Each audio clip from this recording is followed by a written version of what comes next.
Bonjour Monsieur le Haussaire Dominique Saurin, merci d'abord de nous recevoir ici chez vous au commissariat en Polynésie dans le cadre de cette interview exceptionnelle.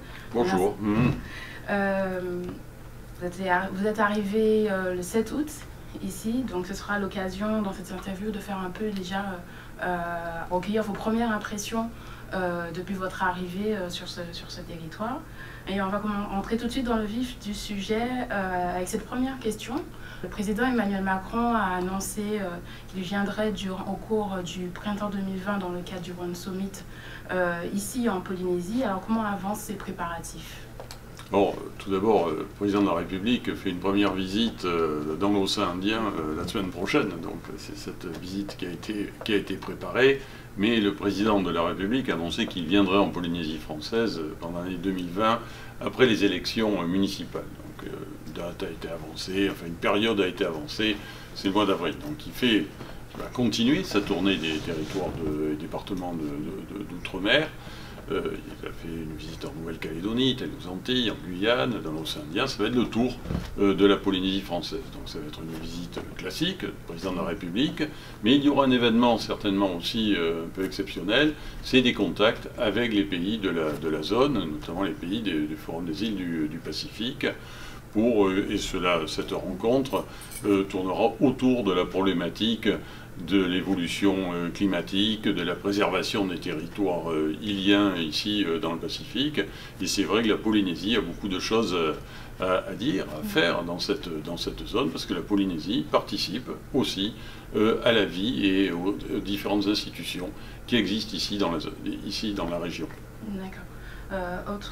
Alors en Polynésie, la question du dossier de l'indemnisation des victimes des essais nucléaires est une question délicate.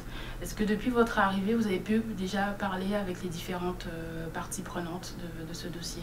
Oui, j'ai commencé à discuter. D'ailleurs, je l'ai dit en arrivant, c'était l'un des sujets les plus importants qu'il y a à traiter, parce que la France, l'État a reconnu, je dirais, les conséquences des essais nucléaires ici dans le Pacifique. Et donc, c'est un sujet sur lequel nous travaillons. Alors, nous travaillons à la mise en place d'un centre de mémoire qui va servir de lieu où on réunit une documentation, des archives, pour expliquer ce qui s'est passé, pour témoigner, pour enregistrer, je dirais, les réactions des gens des Polynésiens. Donc ça va être un lieu d'échange, un lieu de discussion. Donc ce centre de mémoire va se faire. Il y a un lieu déjà qui a été identifié. On est en train de travailler avec le pays. Prochainement se tiendra d'ailleurs un comité de pilotage au mois de novembre sur ce sujet. Mais également, vous avez parlé de la procédure d'indemnisation. M. Alain Krisnart, qui est le président de ce qu'on appelle le CIVEN, qui est la structure qui étudie les dossiers d'indemnisation, va venir aussi en Polynésie au mois de novembre. Donc il y a tout un travail qui est mené sur ce sujet, parce qu'il ne faut pas occulter, il faut le dire, cette période, et l'État s'engage résolument sur ce sujet, pour qu'on ait la connaissance de tout ce qui s'est passé au titre des essais nucléaires en Polynésie française. Et j'ai reçu déjà un certain nombre aussi d'associations, parce que ma porte est ouverte en la matière. Je pratique de cette façon. Alors on ne sera pas forcément d'accord, très certainement, mais il est important qu'on puisse échanger. D'accord. Alors on entend bien que le dialogue est un point important pour un peu décrisper ce sujet problématique. Justement, vous avez parlé du centre des mémoires des essais. Il pourrait voir le jour quand, puisque vous avez déjà... Alors c'est difficile, parce que pour l'instant, il n'y a pas de date prévue pour, je dirais, l'inauguration du centre de mémoire. Mais on fait tout pour préparer. D'abord, l'État s'est engagé à transférer un terrain, une emprise immobilière au pays qui va construire ensuite, le pays construira le centre de mémoire. Donc ce travail est en cours aujourd'hui. On espère que dans le premier semestre de 2020, on pourra déjà, je dirais, connaître la trajectoire et justement la programmation des travaux. Donc la procédure est bien lancée. C'est ça surtout qu'il faut retenir. Comme on travaille aussi, l'armée avait beaucoup d'emprises immobilières ici en Polynésie, nous travaillons avec un certain nombre de communes qui sont concernées sur la cession de terrain pour réaliser différents projets. Vous voyez, c'est tout un travail qui est en cours et qui doit continuer régulièrement. D'accord. Autre thème, sur celui de la surveillance maritime, on sait que la Polynésie est étendue sur plus de 5 millions de kilomètres carrés. Votre prédécesseur avait signé avec le pays, avait mis la création de la commission mixte maritime. Alors comment avance ce dossier? Et autre question, où en est-on des patrouilles, notamment de surveillance, qui ont été commandées, qui normalement devrait être livré autour de 2022-2024. Alors, il y a tout un travail qui est mené avec le pays, parce que il y a une répartition des compétences en la matière, notamment pour l'exploitation des ressources halieutiques. Alors, ce qui est très bien ici en Polynésie, c'est qu'il n'y a pas de navires étrangers qui sont autorisés à venir pêcher. Surtout, ce sont des méthodes douces de pêche qui existent, la pêche à la palangre notamment. Il n'y a pas de pêche à la seine ou de pêche chalutière ici en Polynésie. Donc il y a tout un travail qui est mené avec le pays pour définir ces règles et pour, je dirais, les appliquer. Et pour l'application, et notamment en matière de surveillance des pêches, ce sont les moyens de l'État, les moyens de la Marine nationale, les moyens aériens qui sont mobilisés. Nous avons un certain nombre de bateaux ici présents en Polynésie. Il y a une frégate, il y a 2 patrouilleurs de la Marine nationale, un patrouilleur de la gendarmerie maritime, et il y a des avions, des gardiens, 2 gardiens qui sont toujours en alerte, 2 hélicoptères dauphins également, ainsi que 2 avions de transport Casa qui peuvent participer aussi à la surveillance, donc on les utilise. Et on peut dire aussi qu'il y a un autre dispositif qui s'appelle le JRCC. Il faut retenir que c'est le lieu où sont concentrées les informations en matière de suivi des navires qui viennent dans la zone, ce qui permet d'assurer une très bonne couverture en matière de surveillance et d'éviter que les navires de pêche étrangers ne viennent pêcher dans les eaux de la Polynésie française. Et on peut dire que là, nous avons d'excellents résultats, parce que je sais qu'il y a une polémique parfois, à certains moments, sur cette question. On dit qu'il y a des navires étrangers qui viennent pêcher en Polynésie française. Non, il y a une surveillance régulière qui est menée en la matière grâce aux moyens qui sont mobilisés. Et ça, nous continuerons à veiller particulièrement sur ces risques d'incursion. D'accord. Sur la question, on va aborder maintenant la question de la délinquance en Polynésie. L'année dernière, la Polynésie connaît plutôt une délinquance contenue, même en baisse par rapport au territoire hexagonal. Mais par contre, la question des violences conjugales reste assez prégnante.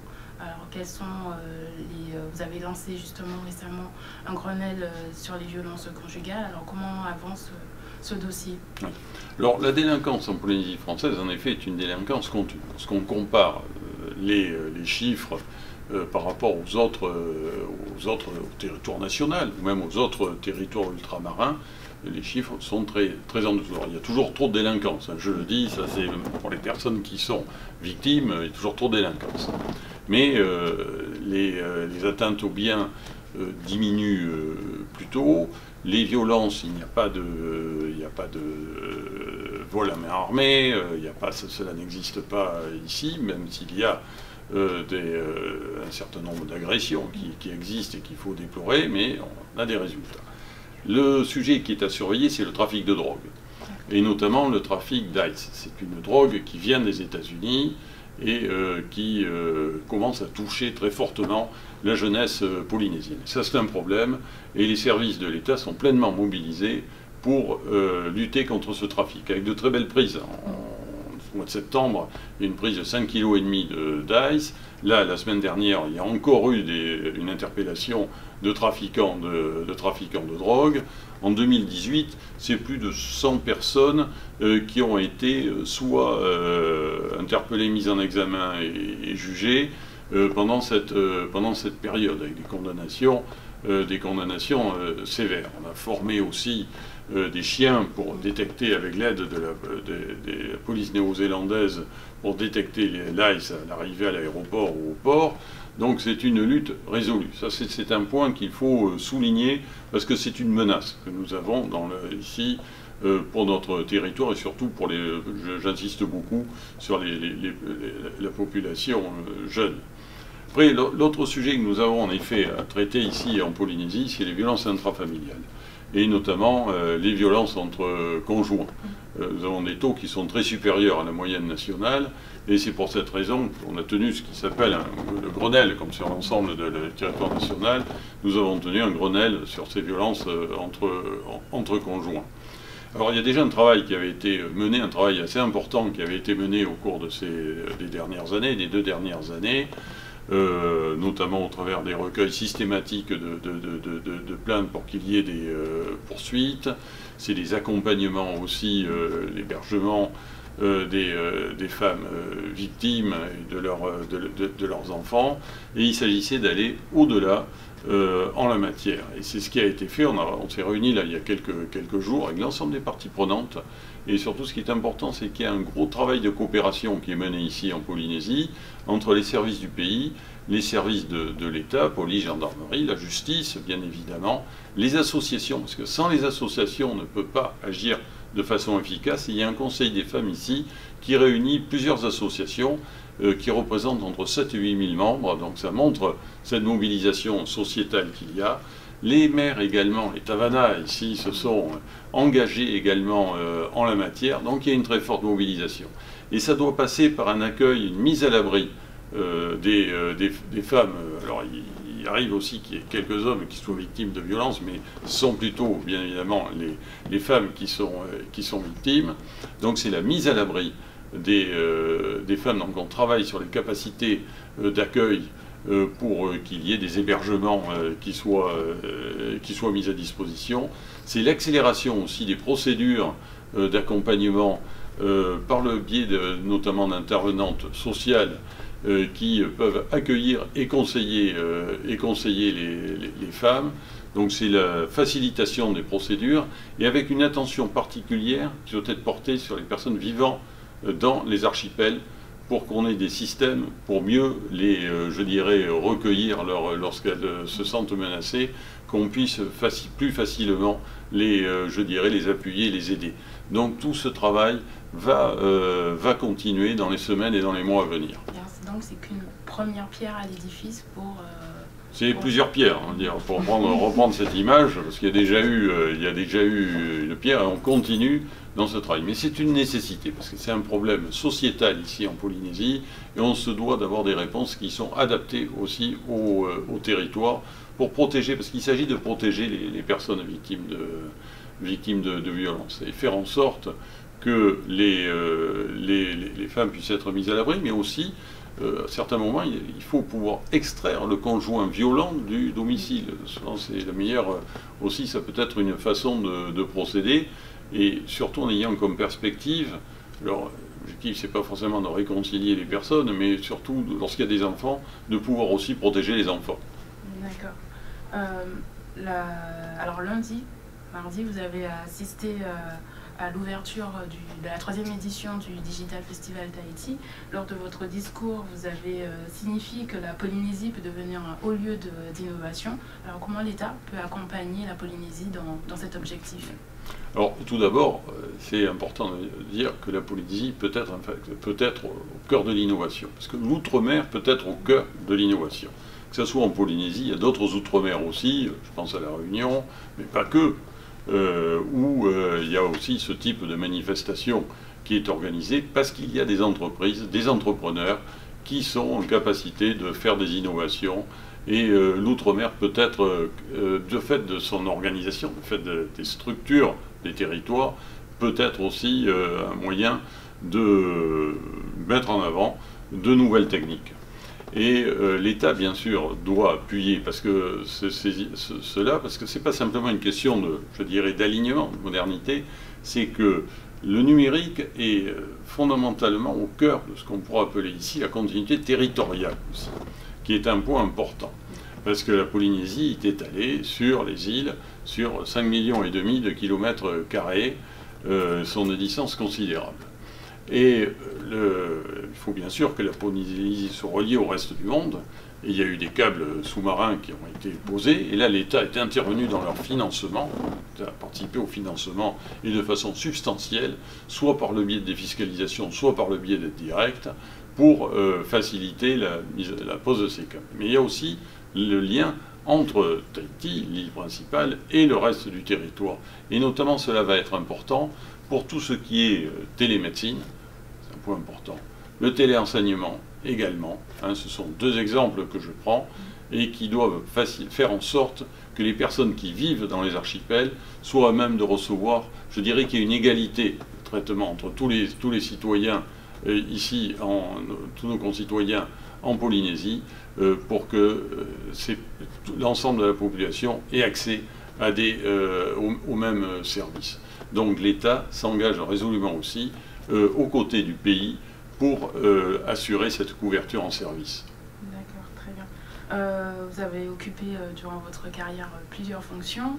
En Outre-mer, vous avez été préfet de La Réunion, préfet de Mayotte. Vous avez été aussi également directeur de cabinet de la ministre des Outre-mer, Annick Girardin. Aujourd'hui, vous occupez le poste de haut-commissaire de la République en Polynésie. Quelles sont les différences que vous avez constatées lorsque vous êtes venu, lorsque vous avez débuté pour votre exercice ici? Alors, chaque territoire a sa spécificité. C'est pas pour rien qu'on parle des Outre-mer. Je crois qu'il y a le concept français c'est vraiment, le président de la République parlait du grand archipel de la France, et c'est vrai, c'est le cas, on est le seul pays où on doit avoir cette approche et avoir, je dirais, cette organisation avec les Outre-mer, donc avec des territoires qui sont très spécifiques, qui ont des statuts très différents. Il n'y a rien de commun entre Mayotte et la Polynésie en termes de statut. Pourtant, on doit avoir une approche commune de ces territoires. C'est quel que soit le statut, nous sommes en France. Et surtout, ce qu'on doit assurer, c'est un traitement équitable de tous nos concitoyens, quel que soit le lieu où ils se trouvent. On est dans un atoll des Tuamotu, mais il faut que les enfants puissent aller à l'école dans les meilleures conditions possibles, que les habitants de ces territoires puissent être soignés. Alors ça se fait bien sûr avec un statut particulier pour la Polynésie, statut d'autonomie, avec un pays doté de compétences très importantes. Mais par-delà, je dirais, cette spécificité, c'est le fait de travailler ensemble. Et ça, c'est le point sur lequel je voudrais insister. On a aujourd'hui en Polynésie une stabilité politique qui permet aussi, parce que c'est l'un des facteurs clés du développement économique, avec un développement économique qui est en train de s'améliorer. Et on retrouve une augmentation du tourisme, la situation des entreprises commence à s'améliorer. Alors c'est un long processus et ça nécessite qu'on travaille vraiment tous ensemble, pays, État, les communes aussi. Voilà, on emploie souvent le terme de trépied en la matière. Et ce qui est important de ce résultat, c'est que les Polynésiens qui peuvent déterminer, de par ce statut, je dirais, les grandes orientations de leur développement, de l'organisation du territoire, ce qu'ils veulent aussi, les Polynésiens, c'est que, quelle que soit, je dirais, l'origine, par exemple, des financements, c'est que ces financements, que les mesures qui sont prises se fassent au profit de la population. C'est ça qui est important. Et il y a un travail là très important qui est mené régulièrement entre les services du pays, les services de l'État, les communes, pour trouver des solutions. C'est ça qu'il faut souligner. Alors, hormis ce travail collégial entre les différents acteurs des institutions polynésiennes, de manière générale, quelles sont les prérogatives de l'État pour aller dans une collectivité autonome comme la Polynésie? Les prérogatives, ce sont les prérogatives régaliennes, surtout. C'est la sécurité, dans tous les sens du terme, sécurité civile, contre la délinquance, la défense, c'est les compétences en matière monétaire, etc. C'est l'État veille à l'application des lois, enfin, c'est le rôle classique qui existe, mais aussi c'est un travail aussi construction avec le pays qui a un rôle moteur en la matière, c'est de contribuer aussi au financement et à la réalisation des projets sur le territoire. Ça, c'est une dimension très importante parce que c'est un travail commun qui est mené avec le pays pour utiliser au mieux les financements qui doivent être mobilisés au titre du soutien de la République, de l'État, en Polynésie française. D'accord. Un mot pour la fin? Et surtout, c'est, on va dire, plus personnel en la matière. Vous l'avez dit, j'ai occupé plusieurs postes successifs dans l'outre-mer. Ça a été pour moi le plaisir d'arriver ici en Polynésie et de continuer à œuvrer dans cette, je dirais, dans cet outre-mer français, qui est, je le disais, la spécificité de notre pays. Et c'est ce qui fait aussi la richesse de notre ensemble national.